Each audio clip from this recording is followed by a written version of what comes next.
امام الانبیاء سید المرسلین حضرت محمد مصطفیٰ صلی اللہ علیہ وآلہ وسلم کی ولادت باسعادت، آپ صلی اللہ علیہ وآلہ وسلم کی تشریف آوری اور آپ صلی اللہ علیہ وآلہ وسلم کی بعثت تاریخ عالم کا عظیم واقعہ اور ایک بے مثال انقلاب کا پیش خیمہ ہے۔ بلا شبہ آپ صلی اللہ علیہ وآلہ وسلم کی بعثت اور نبوت و رسالت امت پر اللہ تعالیٰ کا عظیم احسان ہے، ارشاد ربانی ہے، اور ہم نے آپ صلی اللہ علیہ وآلہ وسلم کو تمام جہانوں کے لیے رحمت بنا کر بھیجا۔ رسول اللہ صلی اللہ علیہ وآلہ وسلم نے فرمایا، میں نبی تھا اور آدم علیہ السلام ابھی جسد اور روح میں تھے، یعنی ان کی روح ان کے جسم میں داخل نہیں ہوئی تھی، اس وقت بھی میں نبی تھا۔ حضور صلی اللہ علیہ وآلہ وسلم مبدع کائنات ہیں، آپ صلی اللہ علیہ وآلہ وسلم مخزن کائنات ہے، منشاء کائنات اور مقصود کائنات ہے۔ ایک حدیث میں آیا ہے، اے پیارے حبیب صلی اللہ علیہ وآلہ وسلم، تو نہ ہوتا تو میں دنیا کو نہ بناتا۔ ایک حدیث قدسی میں فرمایا گیا، اے میرے نبی، اگر آپ صلی اللہ علیہ وآلہ وسلم کو پیدا کرنا مقصود نہ ہوتا، میں آسمانوں کو بھی پیدا نہ کرتا۔ نبی کریم صلی اللہ علیہ وآلہ وسلم کے اول ہونے کا مضمون قرآن اس طرح بیان کرتا ہے، اے حبیب صلی اللہ علیہ وآلہ وسلم، ہم نے آپ صلی اللہ علیہ وآلہ وسلم کو نہیں بھیجا مگر سارے عالموں کے لیے رحمت بنا کر۔ پھر آپ صلی اللہ علیہ وآلہ وسلم سے ہی کہلوایا گیا کہ تم فرماؤ، اللہ ہی کے فضل اور اسی کی رحمت پر چاہیے کہ خوشی کریں، وہ ان کے سب دھن دولت سے بہتر ہے۔ اللہ عز و جل کی عظیم ترین رحمت، فضل اور نعمت نبی کریم صلی اللہ علیہ وآلہ وسلم کی ذات مبارکہ ہے، کیونکہ آپ صلی اللہ علیہ وآلہ وسلم کو محبوس فرما کر خالق کائنات نے خود مومنین پر اس احسان عظیم کو جتایا ہے۔ سورہ والضحیٰ میں ہے، اور اپنے رب کی نعمت کا خوب چرچا کرو۔ حضرت صلی اللہ علیہ وآلہ وسلم کی ولادت باسعادت اللہ تعالیٰ کی عظیم ترین نعمتوں میں سے ایک نعمت ہے، ارشاد ربانی ہے، بے شک رسول کریم صلی اللہ علیہ وآلہ وسلم کی پیروی بہتر ہے اس کے لیے جو اللہ اور آخرت پر یقین رکھتا ہو اور اللہ کو بہت یاد کرے۔ اس میں مسلمانوں کو ہدایت ہے کہ اگر دین و دنیا کی کامیابی چاہتے ہو تو رسول اللہ صلی اللہ علیہ وآلہ وسلم کی زندگی کو اپنی زندگی کے لیے نمونہ بنا لو اور ان کی پیروی کرو۔ ہر مسلمان کو حکم دیا گیا ہے، مسلمانوں میں بعض بادشاہ ہوں گے، بعض حاکم، بعض مالدار، بعض غریب، بعض گھر والے، بعض تارک الدنیا۔ اب ہر شخص چاہتا ہے کہ میری زندگی حضور علیہ السلام کی زندگی کے تابع ہو۔ رسول اکرم صلی اللہ علیہ وآلہ وسلم کی ولادت باسعادت کا مہینہ ربیع الاول مقدس ماہ مبارک ہے، جس میں سید المرسلین احمد مجتبیٰ حضرت محمد مصطفیٰ صلی اللہ علیہ وآلہ وسلم اس دنیا میں جلوہ افروز ہوئے۔ اس ماہ میں دو ایسے واقعات اسلامی تاریخ کا حصہ بنے جو ہمیشہ کے لیے تاریخ عالم میں ثبت ہو گئے۔ ان میں ایک محسن انسانیت، خاتم الانبیاء والمرسلین حضرت محمد مصطفیٰ صلی اللہ علیہ وآلہ وسلم کی ولادت باسعادت کا واقعہ اور دوسرا آپ صلی اللہ علیہ وآلہ وسلم کا وصال ہے۔ آپ صلی اللہ علیہ وآلہ وسلم کی اس دنیا میں تشریف آوری تاریخ انسانیت کا سب سے عظیم اور سب سے مقدس واقعہ ہے۔ نبی کریم صلی اللہ علیہ وآلہ وسلم کا روح زمین پر تشریف لانا ہی تخلیق کائنات کے مقصد کی تکمیل ہے۔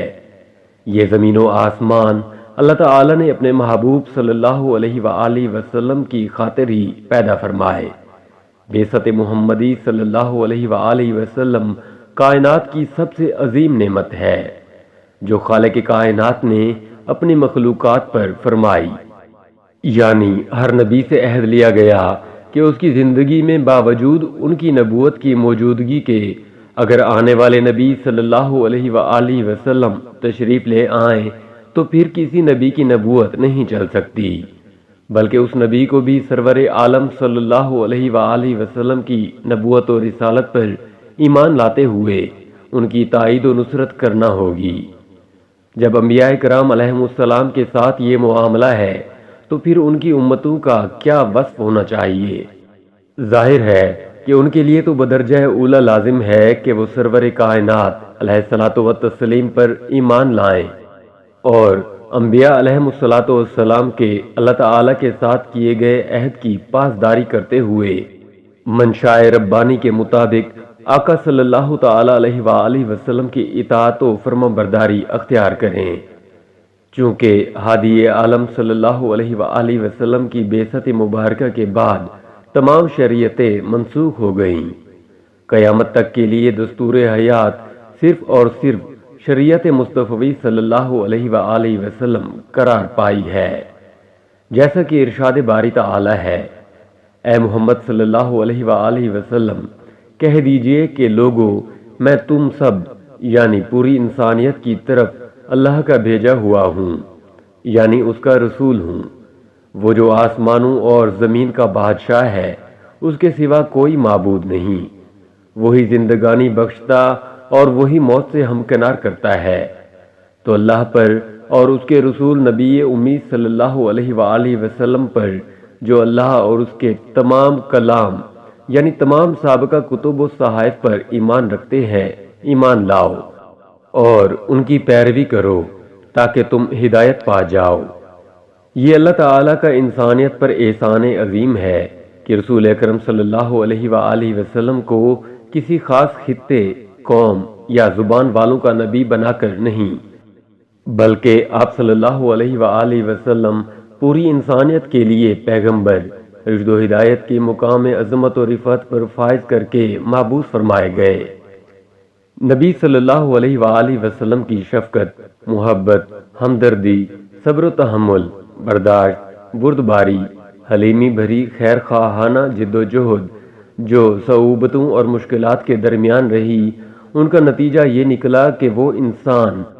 جن کی تاریخ مورخین نے انتہائی بھیانک لکھی تھی، ان کی تاریخ نبی صلی اللہ علیہ وآلہ وسلم کی 23 سالہ مسلسل جد و جہد کے نتیجے میں انتہائی تابناک بن گئی۔ نبی پاک صلی اللہ علیہ وآلہ وسلم کی اس 23 سالہ مسلسل جد و جہد کے نتیجے میں دنیا کے اندر ایک عظیم انقلاب آیا۔ جو لوگ دوسروں کے لہو کے پیاسے تھے، وہ آج دوسروں کے لیے اپنا خون بہانے پر تیار ہو گئے۔ جو اپنا وزن طاقتور کے پلڑے میں ڈال دیا کرتے تھے، آج ان کا وزن پسے ہوئے لوگوں کے حق میں استعمال ہونے لگا۔ جو دوسروں کے دانے چھین لیا کرتے تھے، آج خود ضرورت ہونے کے باوجود دوسروں کو ترجیح دینے لگے۔ اس انقلاب عظیم کی تاریخ کا مطالعہ کیا جائے تو نبی صلی اللہ علیہ وآلہ وسلم کے پاس اس جد و جہد کے لیے نہ مالی وسائل تھے، نہ خاندانی پشت پناہی تھی، نہ افراد کی عددی کثرت تھی۔ تنہا آپ صلی اللہ علیہ وآلہ وسلم کی ذات تھی اور آپ صلی اللہ علیہ وآلہ وسلم نے اپنے فرائض منصبی کی ادائیگی میں ان چیزوں کے حوالے سے کسی قسم کا شکوہ بھی نہیں فرمایا اور اپنے خیر خواہانہ جذبے اور اخلاق کریمہ کو مایوس ہوئے بغیر بروئے کار لاتے ہوئے ایک عظیم انقلاب برپا کر دیا، جس میں اشرافیہ کو بھی اور پسے ہوئے معاشرے کو بھی یکساں مواقع ملے، جس کے بعد اس شکوے اور اس عذر کی کوئی گنجائش ہی باقی نہیں رہی کہ اصلاح معاشرہ کا کام کرنے والے یوں کہیں کہ ہمارے پاس مالی وسائل نہیں ہے،